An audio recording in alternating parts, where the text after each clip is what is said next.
Assalamualaikum warahmatullahi wabarakatuh. Selamat datang di channel saya.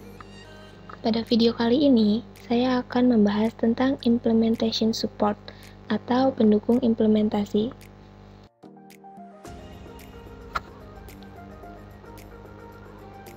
Diharapkan teman-teman setelah menonton video ini dapat memahami tentang karakteristik dari sistem Windows, mengetahui tentang arsitektur dari sistem Windows, mengerti tentang aplikasi pemrograman, mengetahui bagaimana cara menggunakan toolkit atau alat bantu, serta mengerti tentang tujuan UIMS.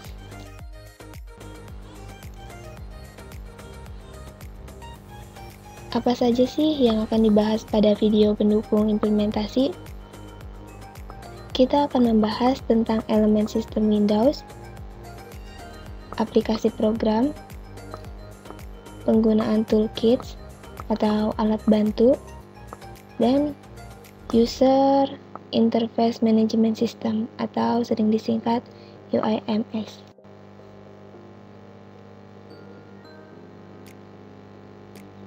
Elemen sistem Windows. Saya akan menjelaskan tentang karakteristik dari sistem Windows dan arsitektur dari sistem Windows. Ada dua karakteristik dari sistem Windows. Yang pertama adalah kebebasan dari perangkat keras. Workstation khusus akan berinteraksi dengan beberapa layar display visual, papan ketik, dan biasanya beberapa perangkat penunjuk seperti mouse.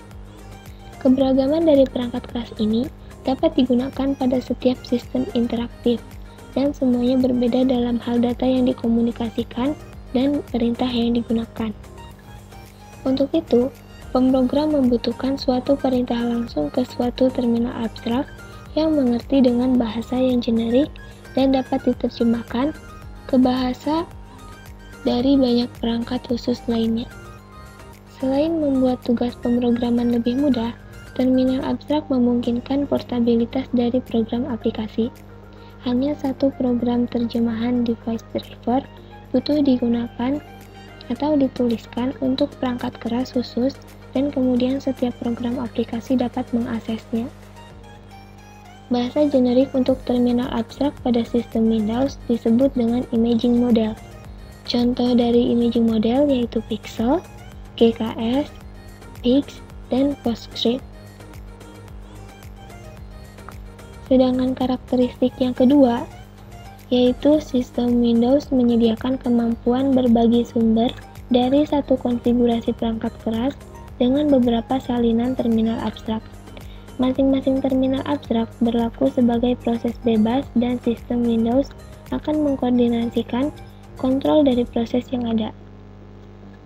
Sistem Windows juga perlu untuk menampilkan aplikasi yang terpisah dengan mendedikasikan daerah dari layar display ke setiap terminal abstrak. Tugas koordinasi berhubungan dengan menyelesaikan konflik display ketika daerah layar yang terlihat dari dua terminal abstrak saling tumpang tindih. Ini adalah tabel pembagian peran sistem Windows. Arsitektur sistem Windows. Bas dan Kotes mengidentifikasikan ada tiga arsitektur yang mungkin bagi perangkat lunak untuk mengimplementasikan rule dari sistem Windows. Semua ini diasumsikan bahwa device driver terpisah dari program aplikasi. Pilihan pertama adalah untuk mengimplementasikan dan replikasi manajemen dari proses yang multiple dalam setiap aplikasi yang terpisah. Arsitektur ini tidak terlalu baik karena mendorong setiap aplikasi untuk melihat masalah yang sulit dari penyelesaian konflik sinkronisasi dengan perangkat hardware yang berbagi, juga mengurangi portabilitas dari aplikasi yang terpisah. Pilihan kedua adalah mengimplementasikan aturan manajemen dalam kernel sistem operasi. Memusatkan tugas manajemen dengan membebaskan dari aplikasi individual, aplikasi masih harus dibangun dengan sistem operasi khusus. Pilihan ketiga adalah portabilitas. fungsi manajemen ditulis sebagai aplikasi yang terpisah, sehingga dapat menyediakan interface ke program aplikasi lain yang generik terhadap semua sistem operasi. Pilihan terakhir adalah model arsitektur silent server, seperti gambar di samping. Dalam prakteknya, pembagian dari arsitektur ini tidak terlalu jelas, dan setiap aplikasi interaktif atau kumpulan operasi aplikasi dalam sistem Windows berbagi fitur dengan salah satu dari ketiga arsitektur konseptual tersebut. Sehingga, perlu ada satu komponen yang yaitu aplikasi atau proses yang terpisah bersama dengan beberapa pendukung sistem operasi yang siap dan pendukung aplikasi yang hand-tool untuk menangani sumber bersama. Aplikasi yang dibuat untuk sistem Windows yang berbasis pada model silent server tidak terlalu portable. Contoh dari sistem Windows berbasis arsitektur silent server adalah Windows X Rilis 11 Standar Industri X11. Dibuat di mid pertengahan 1980-an.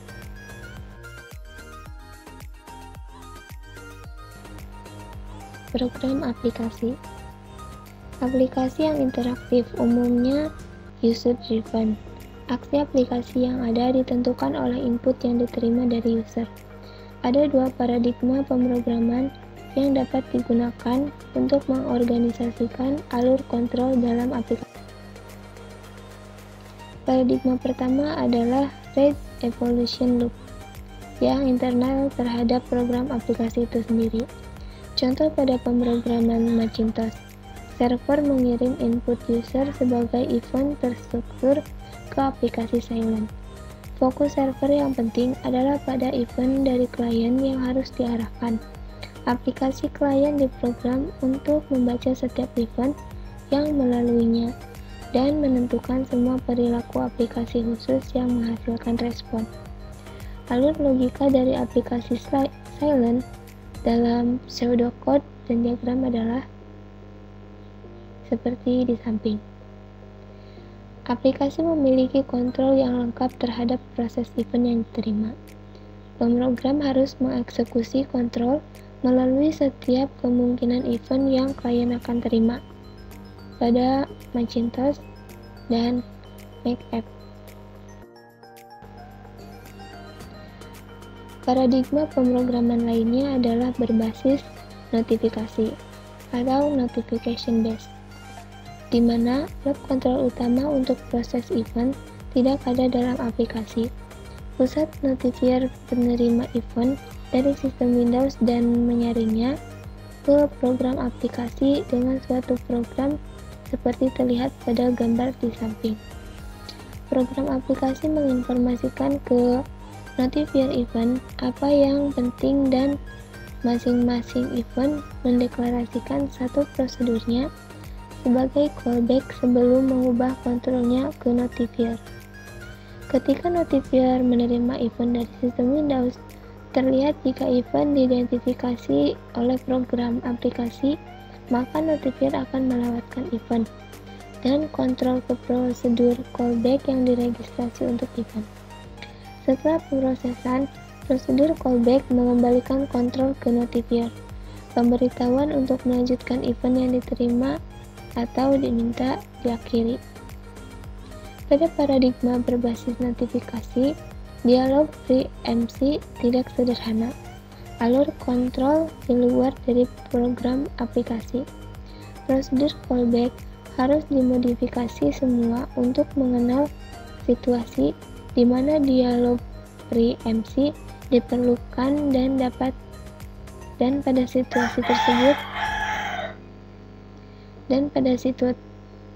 situasi tersebut dihapus semua event yang dilewatkan kepadanya oleh notifier.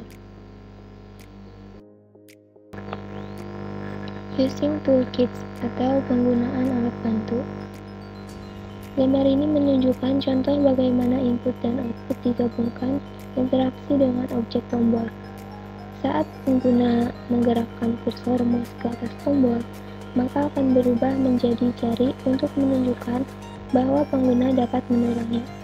Dengan menekan mouse, tombol turun menyebabkan tombol disorot dan bahkan mungkin membuat suara klik seperti tombol pada beberapa keyboard, serta memberikan umpan balik langsung bahwa tombol telah didorong.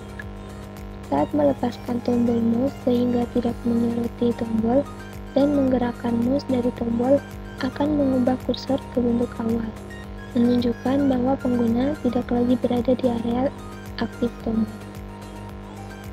Dari perspektif programmer, bahkan pada tingkat sistem windowing, input dan output masih cukup terpisah untuk semuanya kecuali mouse, dan itu membutuhkan sedikit usaha dalam program aplikasi untuk menciptakan ilusi objek interaksi seperti tombol yang baru saja saya jelaskan. Untuk membantu programmer dalam menggabungkan perilaku input dan output, level abstraksi lain ditempatkan di atas sistem jendela atau toolkit. Toolkit memberi programmer satu set objek interaksi siap pakai, atau disebut teknik interaksi gadget atau widget yang dapat dia gunakan untuk membuat program aplikasinya. Interaksi objek memiliki perilaku yang telah ditentukan, seperti yang dijelaskan untuk tombol yang datang gratis tanpa upaya pemrograman lebih lanjut. Arsitektur sistem Windows. Bas dan Kotes mengidentifikasikan ada 3 arsitektur yang mungkin bagi perangkat lunak untuk mengimplementasikan rule dari sistem Windows. Semua ini diasumsikan bahwa device driver terpisah dari program aplikasi. Pilihan pertama adalah untuk mengimplementasikan dan replikasi manajemen dari proses yang multiple dalam setiap aplikasi yang terpisah. Arsitektur ini tidak terlalu baik karena mendorong setiap aplikasi untuk melihat masalah yang sulit dari penyelesaian konflik sinkronisasi dengan perangkat hardware yang berbagi, juga mengurangi portabilitas dari aplikasi yang terpisah. Pilihan kedua adalah mengimplementasikan aturan manajemen dalam kernel sistem operasi. Memusatkan tugas manajemen dengan membebaskan dari aplikasi individual, aplikasi masih harus dibangun dengan sistem operasi khusus. Pilihan ketiga adalah portabilitas. Fungsi manajemen ditulis sebagai aplikasi yang terpisah, sehingga dapat menyediakan interface ke program aplikasi lain yang generik terhadap semua sistem operasi. Pilihan terakhir adalah model arsitektur silent server, seperti gambar di samping. Dalam prakteknya, pembagian dari arsitektur ini tidak terlalu.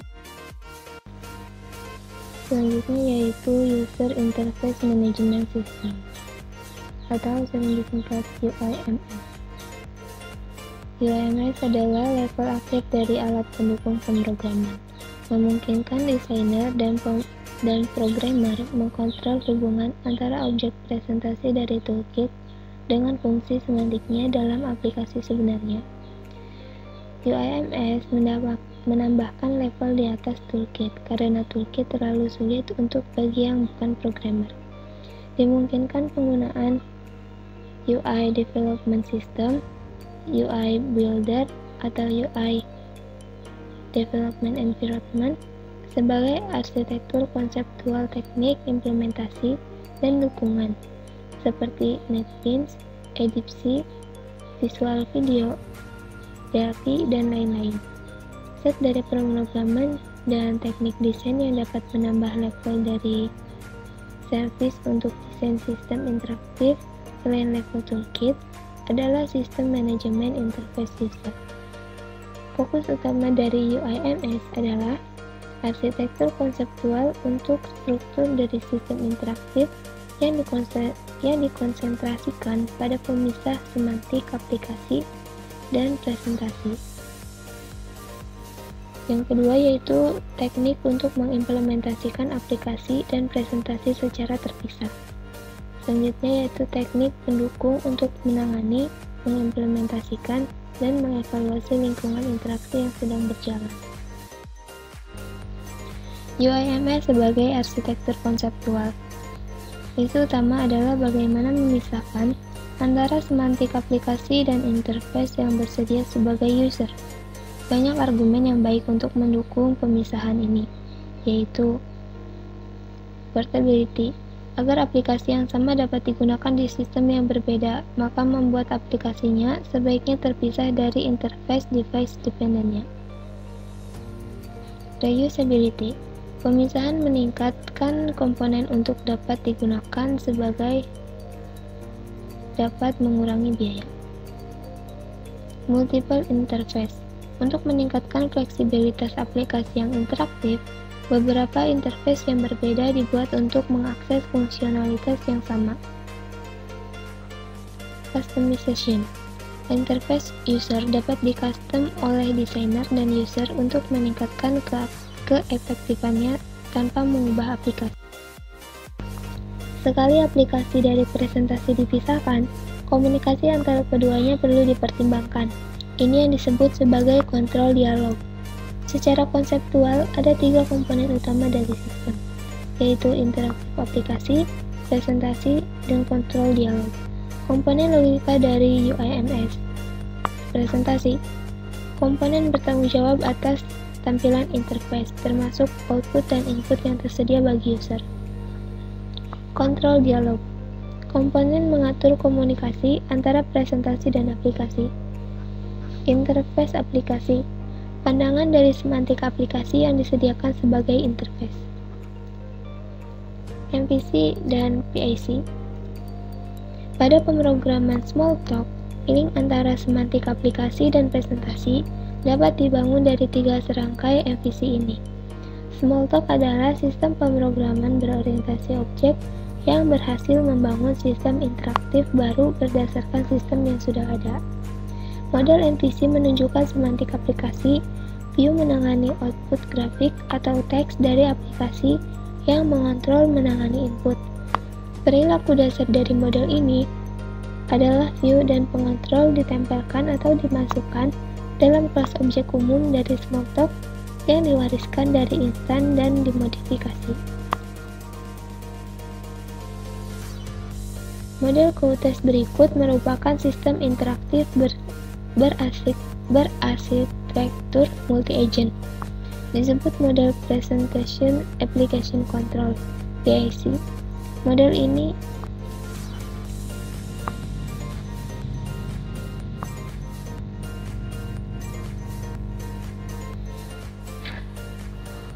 ini berbasis 3 serangkai pola. Semantik aplikasi dilambangkan dengan komponen abstraksi, input, dan output digabungkan dalam satu komponen presensi, dan ada komponen kontrol eksplisit yang menangani dialog dan menghubungkan aplikasi dan presentasi. Ada 3 perbedaan penting antara PAC dan MVC. Pertama adalah PAC menggabungkan input dan output, MVC memisahkannya. PAC menyediakan komponen eksplisit yang tugasnya melihat kekonsistenan antara abstraksi dan presentasi, di mana MVC tidak menugaskan ke salah satu komponen. PAC tidak berhubungan dengan lingkungan pemrograman apapun, secara kondusif merupakan pendekatan berorientasi objek.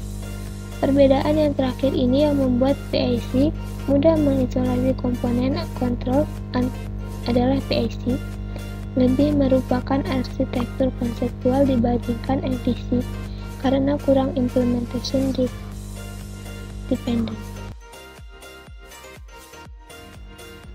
Kesimpulan dalam bab ini, sistem Windows hanya menyediakan tingkat abstraksi paling dasar untuk programmer yang memungkinkannya untuk mendapatkan independensi perangkat dan beberapa kontrol aplikasi. Menggambarkan 2 paradigma untuk pemrograman interaktif dan melihat bahwa ini berhubungan dengan 2 cara mengendalikan dialog itu, baik internal untuk aplikasi melalui rate evolution loop atau eksternal untuk aplikasi melalui pemrograman notification based.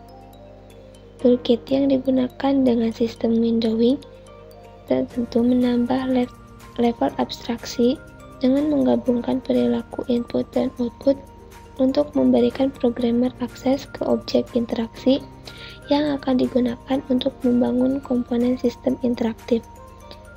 UIMS menyediakan arsitektur konseptual untuk membagi hubungan antara aplikasi dan presentasi, dan berbagai teknik dijelaskan untuk mengimplementasikan komponen logis dari UIMS. Referensi video kali ini dari buku Alan Dix yang berjudul Human-Computer Interaction. Terima kasih sudah menyaksikan video saya. Semoga teman-teman bisa memahami apa yang saya sampaikan. Semoga bermanfaat. Wassalamualaikum warahmatullahi wabarakatuh.